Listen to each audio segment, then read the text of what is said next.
so fast!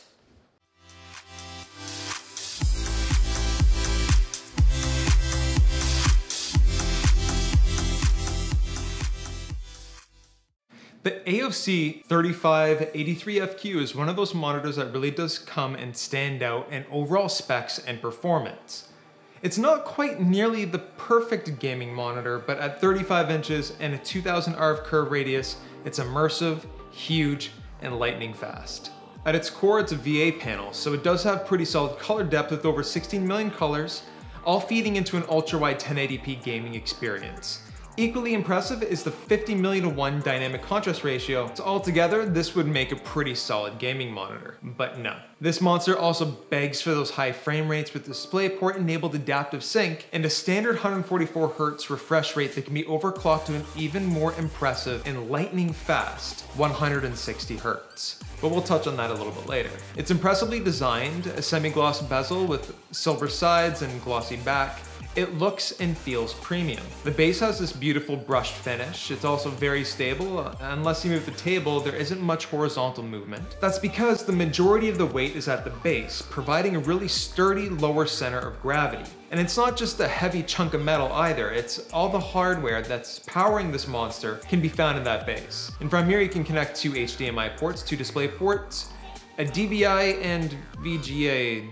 If anyone actually still uses VGA, I mean, seriously, why does that even exist? Well, the good news is that if you have VGA for some reason, it's got a port. It also has line out for audio in case you don't want to use the two built-in 5-watt speakers. For control, everything is capacitive. No physical buttons, which looks amazing, and it's positioned well at the very front of the base. But if I'm to be honest, capacitive buttons aren't for everyone, and call me a traditionalist, but I like the physical buttons, but that's just me and your mileage may vary. These buttons are quick and responsive, so it wouldn't really impact your ability to go into or through the OSD. But when it comes down to is that this is a gaming monitor and gaming performance is exactly what this is built for. And this thing actually does output those high refresh rates. I mean, look at UFO tests. There's no skipping frames at all whatsoever, which unlike some 75 Hz monitors that can reach 100 to 140 Hz when overclocked that experience that. For those that have never really tried playing at a high refresh rate, you need to.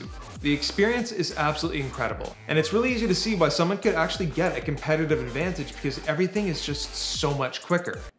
It's so fast! I mean, technically your eyes have the opportunity to register an opponent almost 3 times faster than gamers using a 60 Hz panel. I mean, yes, if we're making that claim, then we need to get into the how fast can your brain react, because realistically, we're looking at a 1/10 of a second difference, but it's there. And when it comes down to competitive gaming, a 1/10 of a second can make the difference between a win or a loss. This is made even more effective because of the massive screen and the aggressive curve. Every single movement is smooth, and it feels like you can be so much more accurate with your flicks or turns.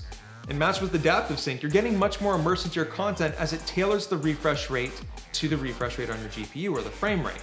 I mean, this is a really game-changing gaming experience. So when it all comes down to it, with the VA panel, you get good colors, great connectivity options, it's stable, strong design, oh, and just the fact that it can reach 160 Hz. It's nearly the perfect gaming panel. I mean, not everyone is gonna have a GPU to push that 1440p or 4K resolutions. So the 1080p choice here was a solid one, and while I personally wouldn't use this for content creation where IPS is still king, it really does excel exactly where it needs to, in games. Everything looks incredible, it can handle those really fast movements, and it does so smoothly with adaptive sync. It's an impressive package. And if gaming is truly a priority and you want to join that ultra-wide ascension, make sure to check the link in the description below. So guys, that's it for today's video. Thank you very much for tuning in. Make sure you hit that subscribe button. Let me know down in the comment section below what you think of this panel. Thanks everyone, and guys, we got a bunch more coming this week, so we'll see you later on in another video.